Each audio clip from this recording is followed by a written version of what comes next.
Facts about 71 Ford Custom 500 from White Lightning. In the film White Lightning, Gator's brown Ford Custom 500 is depicted as heavily built up under the hood.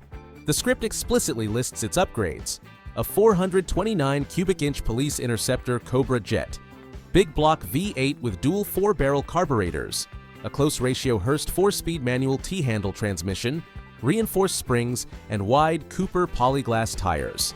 One source even summarizes it as modified for bootlegging, echoing exactly those specs. In reality, close-up engine shots were reportedly done using a 1971 Mustang, but the film treats the Custom 500 as a true sleeper racing sedan. In short, everything in the movie emphasizes that this ordinary Galaxy is secretly packed with muscle, essentially the perfect outlaw hauler.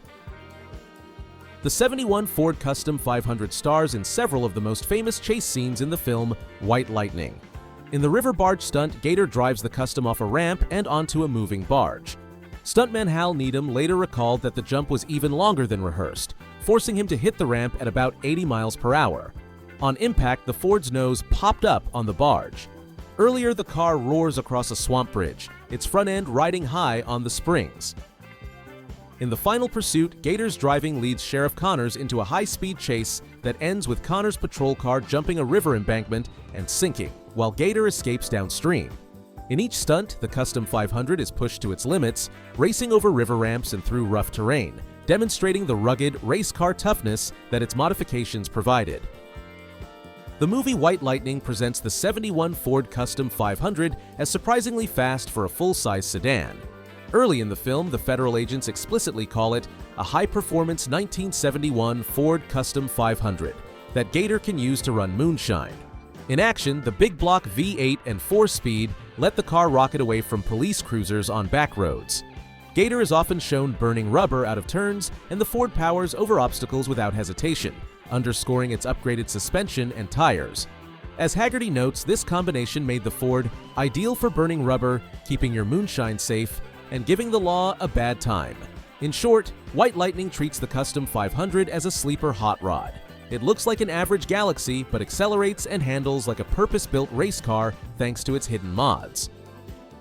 For the filming of White Lightning, the production relied on at least 2 Ford Custom 500 sedans. One served as the hero car and the other for stunts, and both were eventually wrecked. This double use explains odd continuity hints. For example, Gator's car is shown with both a floor shift and a column automatic transmission. The crew even shot engine inserts in a donor Mustang, a Boss 351, to save wear on the Ford. Fans note that one of the stunt cars had a push bar on its bumper, absent on the hero car, suggesting it was specially outfitted for crashes. In practice, the filmmakers kept the Custom 500's appearance consistent by swapping and repainting parts as needed, effectively juggling multiple Ford Galaxies and clever editing so that Gator's souped-up sedan could star in every chase without interruption. What happened to the 71 Ford Custom 500 after filming White Lightning? By the end of production, both of the movie's Custom 500s were gone. Street Muscle notes that the barge jump totaled one of the Ford Custom 500 stunt vehicles, and IMCDB research confirms the other car was scrapped as well after filming. In practical terms, no original White Lightning Custom 500 survives. Unlike many Hollywood cars, these were simply written off. The only Gator's car today exists on film or in memory. Fans keep its legend alive with replicas and model kits, but none of the real 1971 Galaxies from the movie is known to still exist.